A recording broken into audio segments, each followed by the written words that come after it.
Hello বন্ধুরা, আজকে নিয়ে এসেছি ছোটো মাছের চচ্চড়ি। এগুলো হচ্ছে আমাদের ব্রহ্মপুত্র নদের মাছ। এখানে মিক্সড পাঁচমিশালি মাছ আছে। বাইরে প্রচণ্ড বৃষ্টি হচ্ছে, এর জন্য রান্না করতে যেতে পারছি না।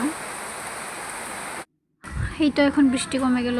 আমি সব কিছু আগেই রেডি করে রেখেছি। ছোটো মাছগুলো ধুয়ে পরিষ্কার করে রেখেছি, মরিচ পেঁয়াজ সবগুলো কেটে রেখেছি। আমি আজকে মাছগুলো সবজি দিয়ে রান্না করব। লাউয়ের পাতা ডাঁটা, মানে কচি পাতা যেগুলো, কাঁঠালের বিচি আর একটু পটল। আমি এর মধ্যে রসুন বাটা একটু আর জিরা বাটা দিয়ে দিয়েছি, হলুদ গুঁড়া, মরিচের গুঁড়া, ধনে গুঁড়া, লবণ। তারপর একটু বেশি করে তেল দিতে হবে। আমি খাঁটি সরিষার তেলটা ইউজ করেছি। পেঁয়াজ কাঁচামরিচ সব কিছুই দিয়ে দিচ্ছি। মনে রাখতে হবে ছোটো মাছ রান্না করার মেইন হচ্ছে মাছটাকে মানে সব কিছু দিয়ে ভালো করে মাখানোটা। এটাই হচ্ছে কাজ। ভালো করে মাখিয়ে নিলে পরে আর খুব একটা কষ্ট নেই। ভালো করে মিক্সড করে নিতে হবে সব কিছু। হাত দিয়ে মাখালে সব থেকে ভালো হয়, এর জন্য আমি হাত দিয়ে মাখিয়ে নিচ্ছি। হাত দিয়ে ভালো করে মাখিয়ে এর মধ্যে পরিমাণ মতো পানি দিয়ে দিতে হবে।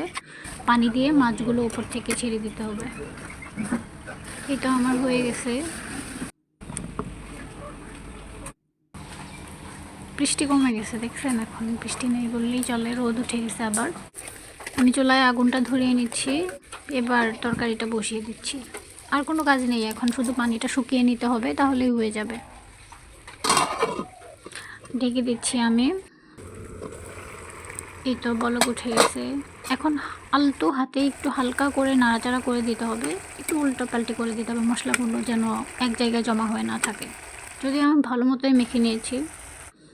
এই তো দেখুন পানিটা কমে এসেছে, হয়ে গেছে তরকারিটা। খুবই সুন্দর একটা গ্রান বের হয়েছে। এই তো পুরো পানিটা শুকিয়ে গেছে। যখন একটুও পানি থাকবে না তখন এটাকে নামিয়ে নিতে হবে।